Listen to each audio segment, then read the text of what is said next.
attending. I thank every one of you, and especially I thank the Cyprus Turkish community people who allowed us to have this meeting.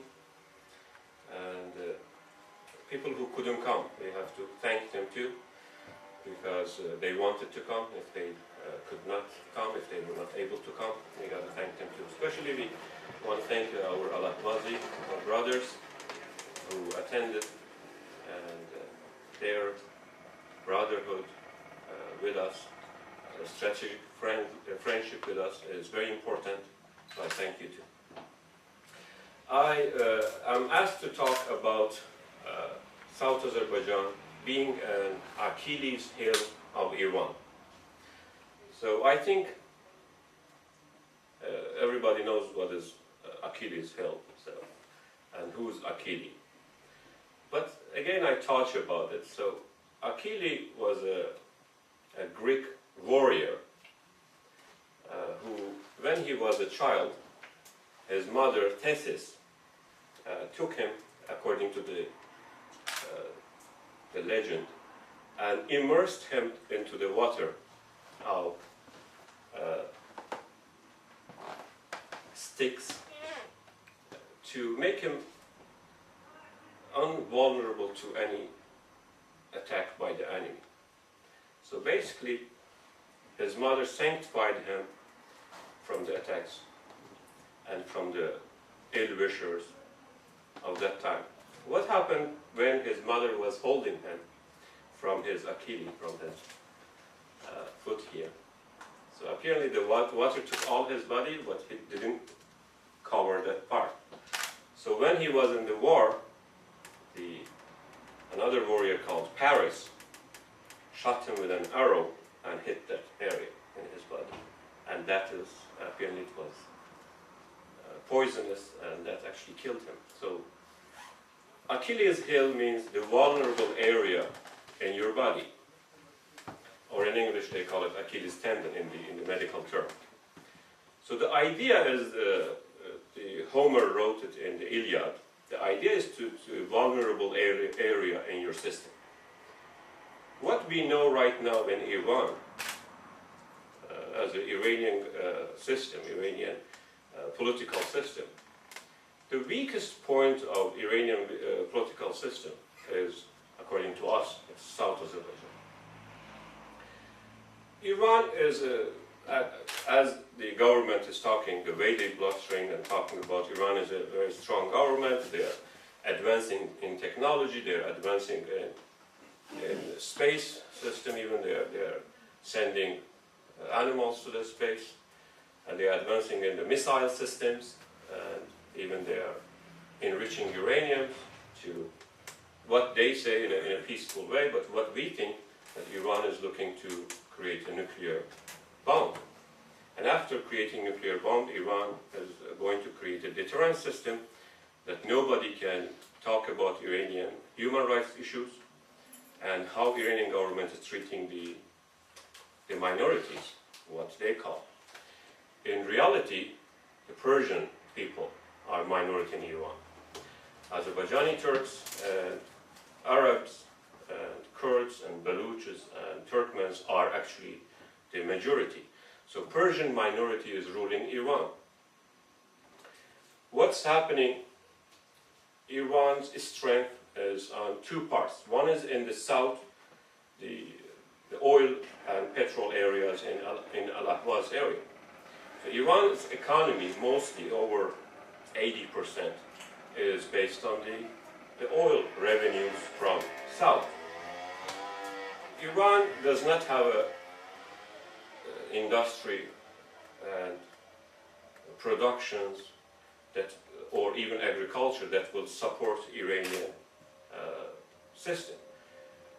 The big majority of Iranian system revenue comes from the oil from south, and all their budget, if you watch Iranian budgets and if you go to the numbers, you will see mostly is from the oil revenue.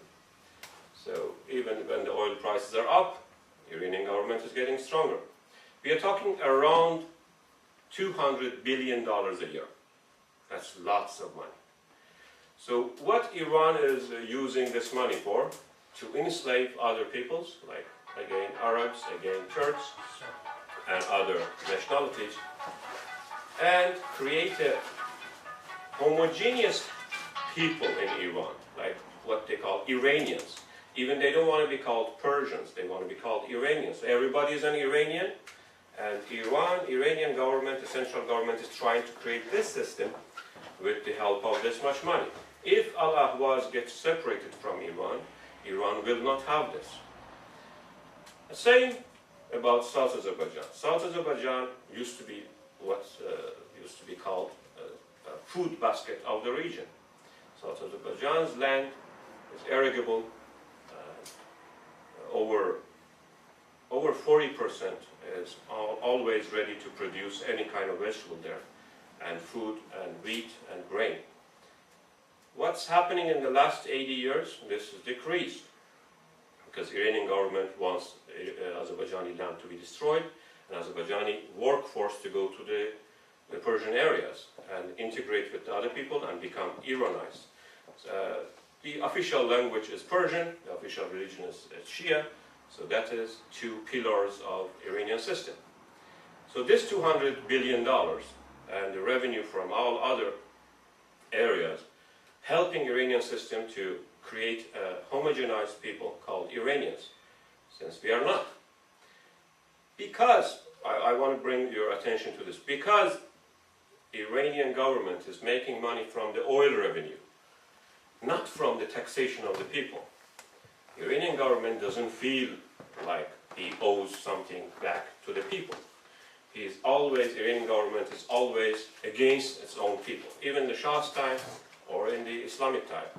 So you got to see where the money goes. The money to maintain Iranian system comes from the oil mostly, from the revenue of sale of the oil. So what happens? It's not from the taxation. If you watch Iranian budget numbers, you don't see lots of money coming from taxation. So people, they don't contribute, they don't ask people. Taxation is very low, that's why they don't give anything back. And even the voting system is the way that they select some people for people to elect. So the Iranian government selects people for electors to elect. Why? Because the Iranian government doesn't feel like it owes anything to the people, and people they don't participate in the government because they don't pay taxes, and always they evade taxes. So Iranian budget comes from the oil. So when South Azerbaijan gets separated from Iran, or Al-Ahwaz gets separated from Iran, there is no Iran anymore, because Iranian people, or what they would call themselves, we don't know, maybe they would still call themselves Iran or Persia, they will not have enough money to even run a government, create a government, or even sustain the systems in what they will have the Persian living areas. But obviously, South Azerbaijan, with the resources that we have, we will be able to create a system and run the government. And Al-Ahwaz is also. So Achilles' heel of Iranian system and Iranian government is actually South Azerbaijan. One reason is the population of Azerbaijan is over 30 million people, Turkish in the region, even in the central regions of Iran. So what is the population? One is the experience that South Azerbaijan people had in the last over 80 years in the movement of Khiyabani movements. That almost six months they were independence there, crushed by the Pahlavi, Reza Shah Pahlavi, and himself was killed. The movement was crushed, and then after that we have the Peshawari movement, 1945, and after that we have in 1979 there was a movement that's crushed again. So what's happening? South Azerbaijan has all these experiences of the creating a movement to get free from Iranian domination. Yes, you can say that maybe Khiyabani movement was not completely separated, seeking, and they were not seeking independence, let's say. We can say that. because maybe they were not talking about independence. Even in Peshawari's time, Peshawar didn't talk a lot about independence. They were talking about a system of the provinces that's governing themselves. So the right of self-governance, Peshawar was talking about.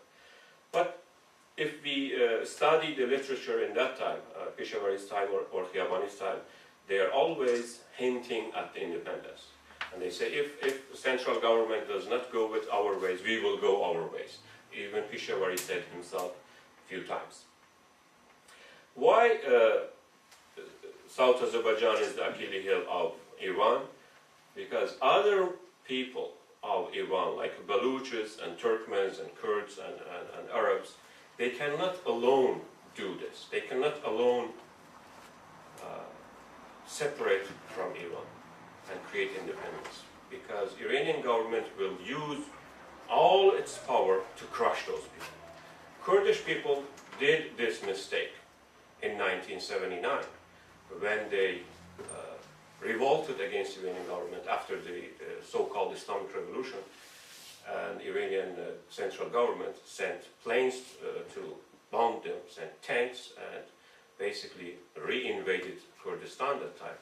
So South Azerbaijan or Baluchis or Arabs or Turkmens wouldn't do this mistake again by revolting alone. People of occupied people of Iran, like South Azerbaijan and Al-Ahwaz and Baluchis and Turkmens, they have to put their forces together to be free from the Persian government, from the centralized government of Iran. Alone they cannot do, but maybe South Azerbaijan can do alone, but again maybe not. We think the occupied people of Iran, they have to be together, they have to act together, and they have to go against this monster we call Iranian Persian racism that is basically destroying other people, destroying our culture, destroying our economy, our land. And if you follow the news, you will see that they built dams around Lake Urmia.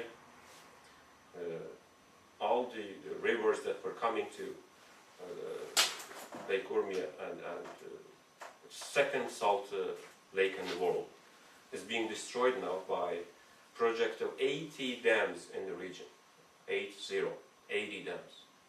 And this is destroying Lake Urmia. And when people are talking about it, even talking about it can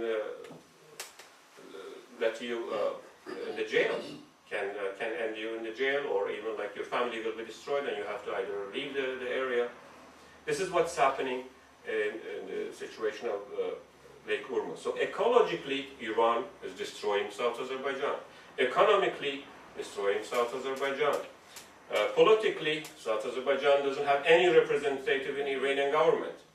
All people that they call themselves member of parliaments, they are already approved by the occupation forces of Iran. So nobody is representing South Azerbaijan nowhere. So we don't have a political system, we don't have agriculture, we don't have an economy. When Qajar Empire collapsed, Azerbaijan was the first in the economy. If you study Azerbaijan's economy, Azerbaijan was the first. After Shah's time, Azerbaijan was the second. Right now, I think you follow Azerbaijan as seventh or eighth economy in Iran, the whole Azerbaijan, because they don't invest any money. Iran doesn't allow any investment from outside to Azerbaijan, and themselves they don't do. Infrastructural system and real economy, real industry is in the Persian side. What Azerbaijan gets, maybe military forces from Iran just to keep the occupation, and this is the situation there. And if South Azerbaijanis, they know and they have understanding and they have a consciousness of the occupation, if they know they are occupied by Iranian forces, if they know that this is a military situation, what we have from Iran is not freedom, is not peace, is not prosperity. Only we have occupation, only we have Iranian soldiers, Iranian army occupying South Azerbaijan. This is what we have, And this is our situation there. If they come to the understanding that they are occupied by Iran, they will get up and get the occupiers and invaders out of South Azerbaijan. And that is the weakest point of Iran. Believe me, Iranian government's biggest enemy, biggest threat to Iran right now is South Azerbaijan. But it's not talked about. They talk about nuclear issue. You see, Iran is floating the whole media in the world by nuclear issue. So everybody talks about nuclear issue. Iran is making a bomb. Of course Iran is trying to make a bomb to create a deterrence. I talked about it. But in reality, as Iran's biggest threat, and for Iran, the biggest problem is South Azerbaijan. If South Azerbaijan secedes and separates from Iran, Iran is destroyed. The key to destruction of this system is South Azerbaijan. That is what we think, and we have many, many reasons why if South Azerbaijan separates from Iran, Iran is virtually destroyed. So we cannot go against the Islamic government and say, oh, because they're so we don't go against the religion. We cannot say this is an Islamic government, so we are fighting against Islamic government. We are not fighting against Islamic government. We are not fighting against this regime, this government of Ahmadinejad, or we are not even against any person particularly. We are against occupation of Iran. We are not against, let's say, Khamenei. We are not for like green movement. We are not for Ahmadinejad. We don't care who's there. They can be the best people there. But as long as South Azerbaijan is under occupation, this is the situation. No occupier can be better than other occupier. Everything is an occupation. When there's an occupation, the occupation is the problem. And for Iran is the same thing. South Azerbaijan is the problem. South Azerbaijan is occupied, is providing Iran with workforce, with money, and with land. And right now they are trying to depopulate South Azerbaijani people out by destroying Lake Urmuz, by creating the work opportunities other places, study opportunities other places. So all the South Azerbaijani people, they want to study, they go out of South Azerbaijan. If they want to work, create a business and invest in businesses, they go out of South Azerbaijan. So basically taking all the resources of South Azerbaijan and destroying it, and later they can just populate it by what they call Iranianized people, Persianized people. This is the disaster that's happening there, and the key for this, to destroy the system, is in the South Azerbaijan. So that's how we think, and that's our point of view in the region.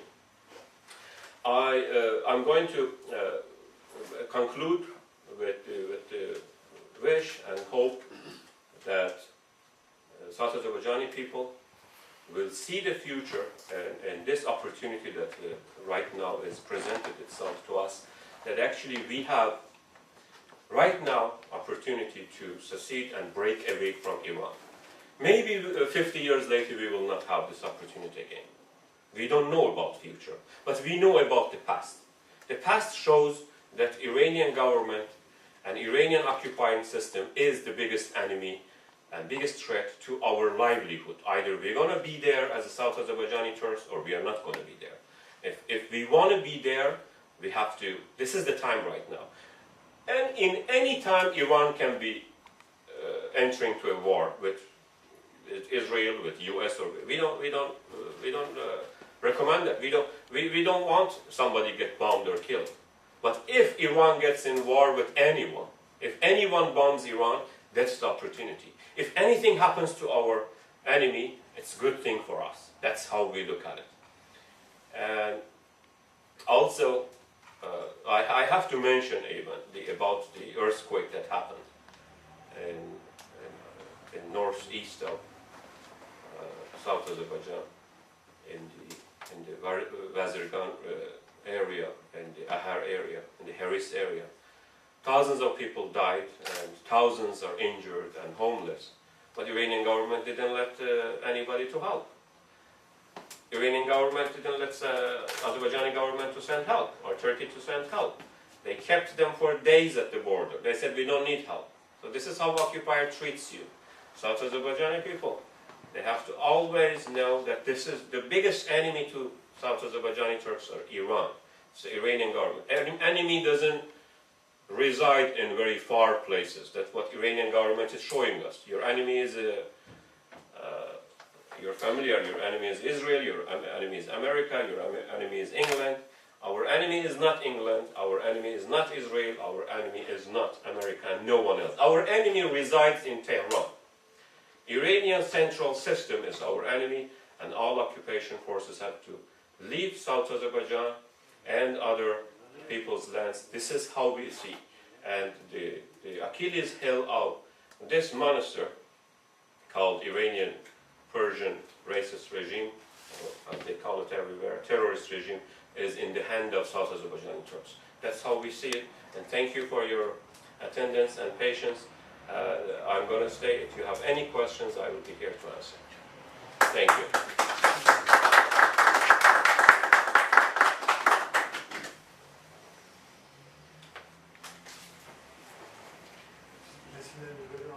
We can talk also about the best plan we can make together to unite our organizing our work or process to get the targets we have planned for, and how you see if we can also at the same time transfer our unity out of our regions to inside our regions, like as you mentioned now, and we believe Ahwazi Arabs have, and they should, and they must have a strategic relationship with South Azerbaijan, and it is very important, and it's gonna play very important role in getting our target. So how we can work to transfer this unity we have now? First, make it stronger, and then transfer it to inside. So Ahwaz is inside. Also process with their brothers in South Azerbaijan. South Azerbaijan Independence Party has a close and strong relationship with Al-Ahwaz, with the organization for Al-Ahwaz. Mostly this relationship is basically just creating programs together, creating in countries and demonstrations and stuff. This relationship, more than just making events, has to be more, as I said, strategic thing. Mostly it has to be meeting and seeing that what can be done against the Iranian government in the region, not just outside, not outside of Iran, but inside, because the problem is inside the Iran. Outside you can just look at events and talk and wish that things are going to happen. But actually this relationship between South Azerbaijani Independence Party and Al-Ahwaz group, we have to carry it inside, and we have to have a trained people. We have to have people who can deal with the occupation as they are dealing with us. Because we cannot talk to them with a different language. The language occupation forces are talking to us is the language of force, torture, killing. This is the language they are talking to us. So we have to understand their language, and inside Iran we have to talk their language. That means we need trained people who can speak their language. I think that's the secret of dealing with Iran. Especially Al-Ahwaz people are ready. I know South Azerbaijani people are ready to deal with Iranian occupation in their own language, because you cannot deal with the occupation just with poetry and writing and events and speeches. You can do all these things, but in the ground, when you get there, you got to speak their languages, and you have to have that there, so they know that we can actually fight. We can actually go against them. So our force is not just talking and making events or speeches and poetry. What happened to Turkmens in Iraq? Just in front of us. They were very good in literature and poetry and all the writings and speeches.